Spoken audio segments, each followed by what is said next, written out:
What's going on, guys? Welcome back to the channel. Today we have Ned from Ned Talks. He's a real estate investor out of New Orleans, and he's going to give us a little bit of his background and his story. Go ahead, man. Introduce yourself to the guys.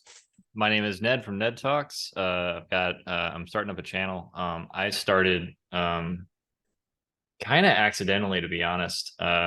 I had a pretty good job, and I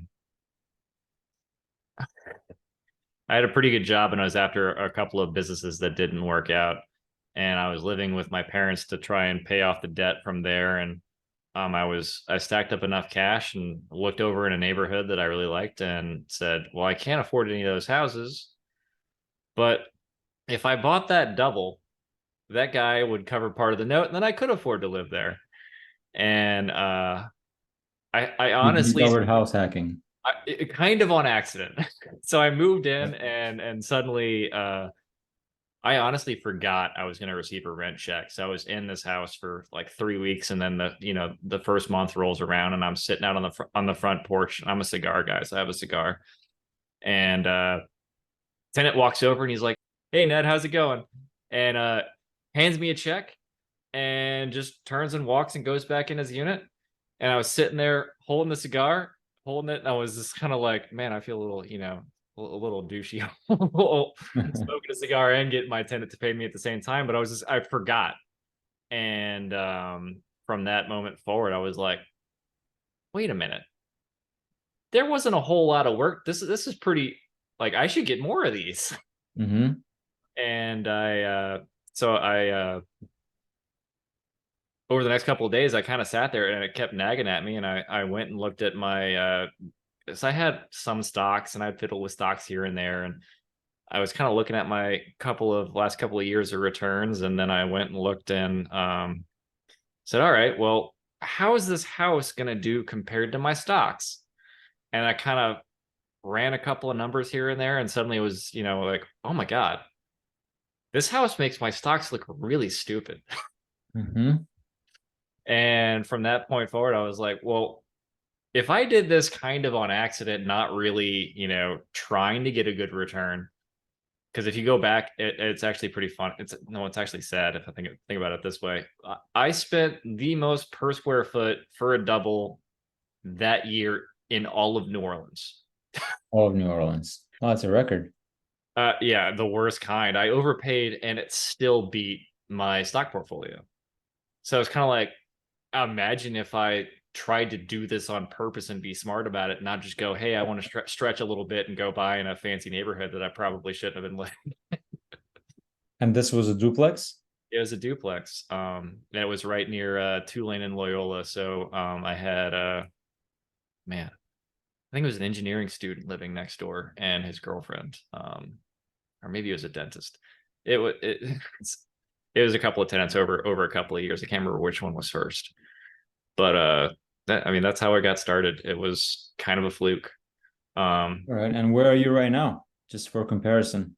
It's started in around 2016, 2017. Now it's 2023, just for perspective. Who knows how long this video will be out there. And now I've got huh? He'll be out for ages. Yeah. And now I've got 29 units. So I've got a fourplex. I sold that double. That's a long story there. We'll tell it another day. I sold it for all the wrong reasons. So I ended up moving into doing another house hack on a fourplex. But the cash from that double when I sold it went into a 20plex. And I also have another 5plex also near Tulane and Loyola, similar area, probably maybe 15 blocks from the double I started in. So I've got 3 buildings, 29 units. That's kind of where I'm at now, and it's been a bumpy ride. I'm sure you've got plenty of stories as far as all the weird rehab things. Yeah. I mean, well, I'm not as a weathered or as a veteran as you, but What's your goal then here? What are you trying to accomplish with real estate in general? Um, I really like I like working, but I also like the flexibility of having a little bit of, FU money. Like if Mhm. someone wants to make me do a project or some kind of job that I'm Yep. not into, I like the ability of being able to walk away or say no or take a lower salary to do something that I prefer. Um, In short, you like freedom. yeah, the freedom of it. And so my goal, I guess, is to this. You, you're familiar with the fire movement? I am familiar with it. Yep. You know, like the 4% rule. I know the 4% rule as well. Yep. I never really liked it much because you Is have this to basically be a Yeah, millionaire in order for you to live off of 40,000 a year. So it's kind of not very likable, sure, or just not to me, you know. sure.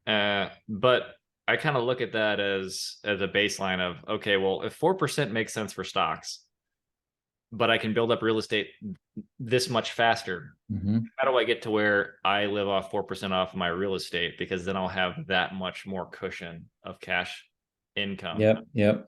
Maybe that's 2 to 4x whatever I call it my burn rate, how much I live Hmm. off every month.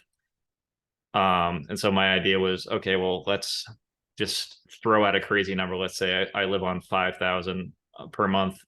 Um, so my cash flow goal net after all expenses and everything monthly from my real estate would be 20,000. Or that way I've got a huge amount of flexibility. I can just, Hmm. go travel for, you know, Yep. it lets you go do what you want. You got the FU money. Yeah, and I have somewhat of a similar goal. I mean, my number would be 10,000. I chose that because it's a nice round number, and it seems like it's achievable. It's not over the top, so that's what I'm currently working towards. And yeah, with just two properties that I have, once the tenants are in there, it's not that far off from that number, which is Yeah, a great I was thing gonna about say real estate, you know? I know your area ish, Mhm. this region of the country, and those are not going to be hard numbers to get to. Yeah, so I guess I mean this is not a numbers video, but the last thing I guess for to close out your intro, my both of my properties, once they're fixed up, once the tenants are in there, the cash on cash return will be over 20% on both of them. Wow, wow. Yeah. And I have so many questions about your deal, but we have to save them for another video. See you guys in the next one. Yeah, great meeting everybody.